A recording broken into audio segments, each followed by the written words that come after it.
สบ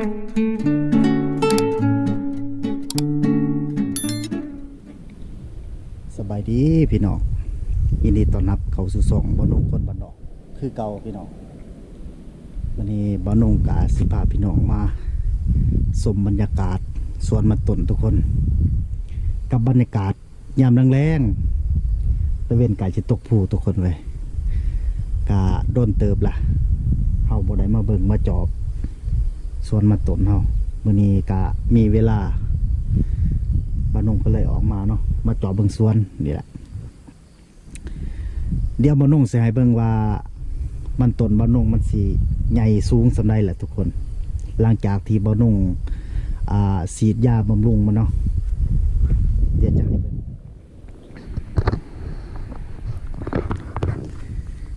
นี่ทุกคนเลยเลี้ยวเบิ่งเขียวเบิดล่ะ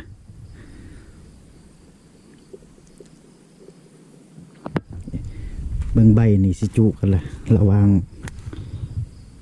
ต้นตัวนี้กับต้นตัวนี้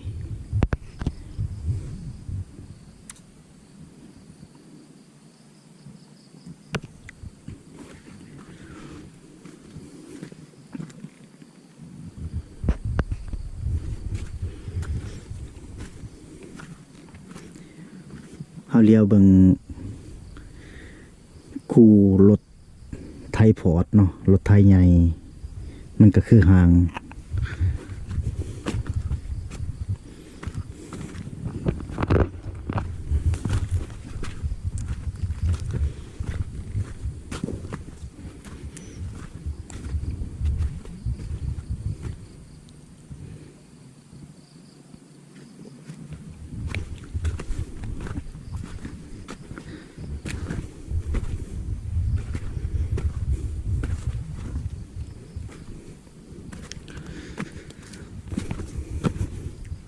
ฝนฮะก็มาตกมันนี่ทุกคนตกก็ตกบุแห้งพอตะพมนี่ฝ้าให้ดินซุ่ม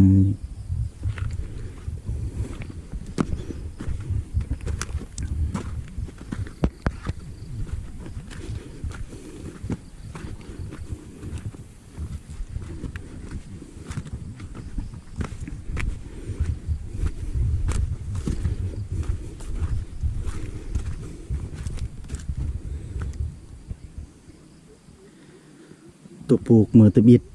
มือแหลกแห้งงามพี่น้องเคี้ยวขึ้น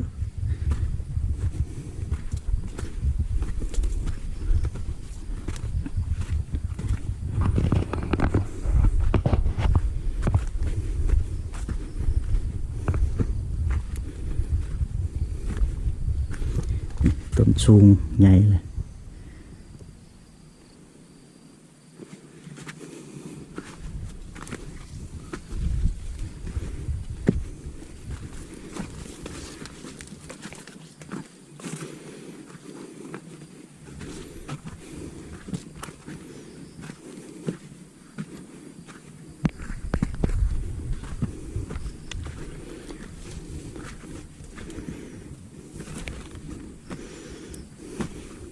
นี่หญ้าแบบนี้กำลังเกิดนี่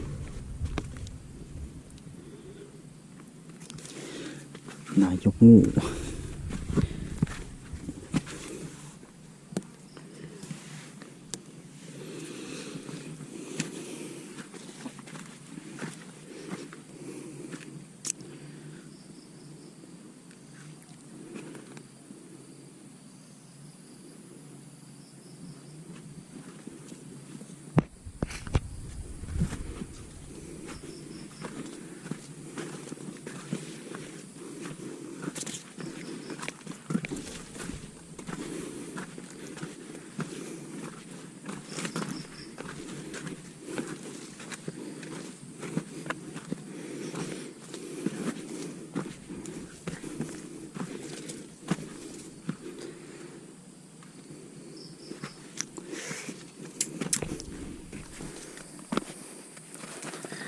ช่วงนี้บ่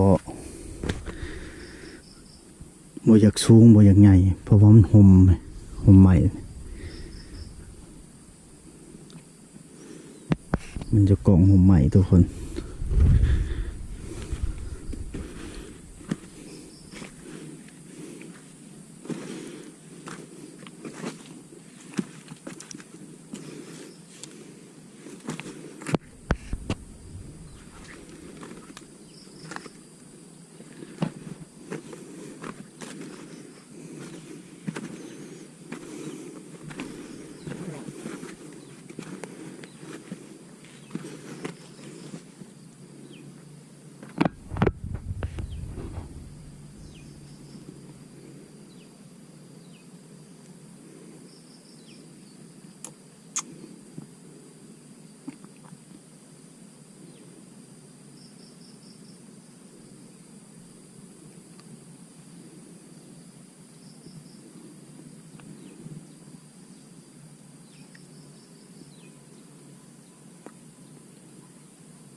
มันยืนทางกลางแห้งงามทุกคนเขียวเบิ่งใบ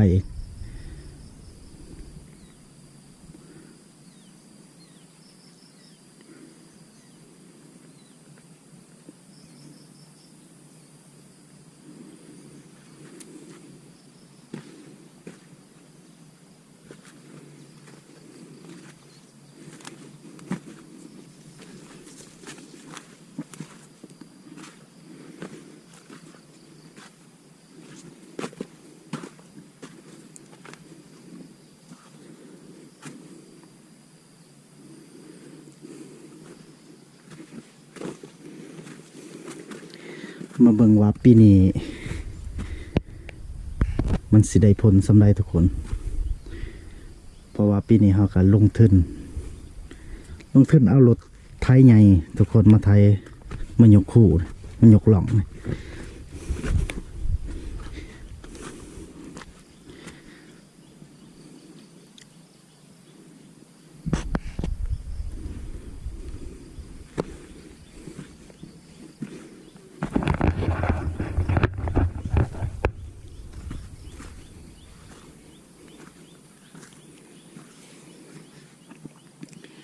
หลายวันหลายทิศจะมาจ่อเบิ่งทุกคนมาเบิ่งกระต่างตาเพราะว่าช่วงเบานุ่งมาฉีดยาบำรุงนี่มันยังบ่ทันสูงปานนี้แล้วก็บ่ทันเขียวทุกคนมาจ่อเบิ่งมื้อนี้ต่างตาทุกคนเลย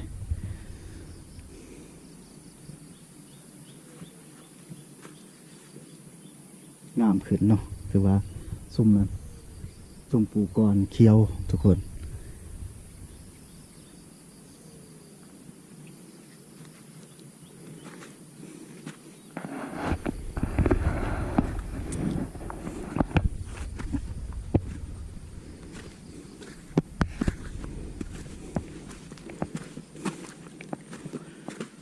หุ่น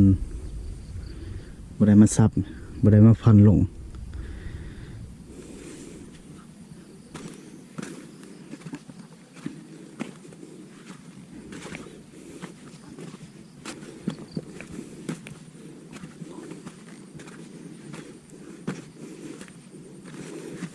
งาน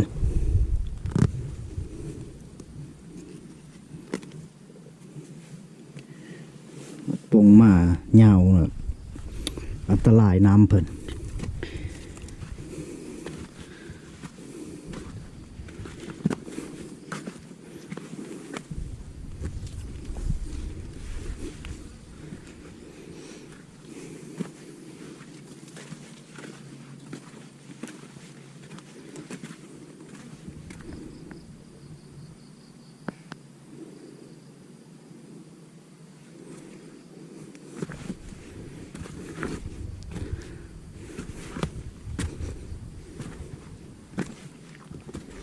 เดี๋ยวจะให้เบิ่งสวนเขาจะ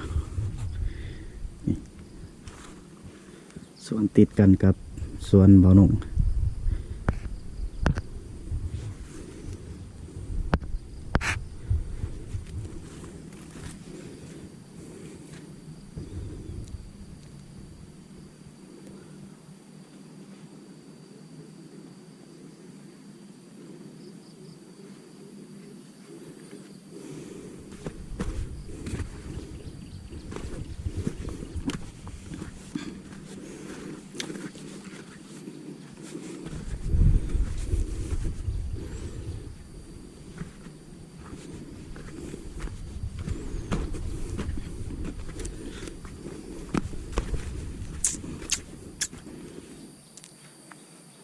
เบิ่งเลี้ยวตอนนี้ไปทุกคน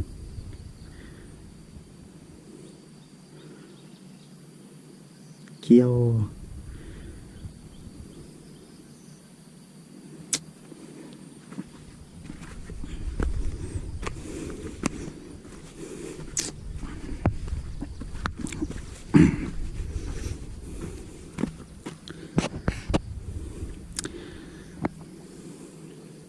ถือว่ามื้อนี้กะเป้านุ่งกะมีเวลามาจ่อเบิ่งสวนทุกคนแต่ละมื้อก็บ่ค่อยมีเวลาเนาะเพราะว่าเป้านุ่งกะไปทำงาน บ่ค่อยได้มาบ้านเนาะมาบ้านแต่เช้าร์อาทิตย์เท่านั้นทุกคนเลยมื้อนี้เลิกเวียกเลิกงานก็เลยขี่รถมาจอดเบิ่ง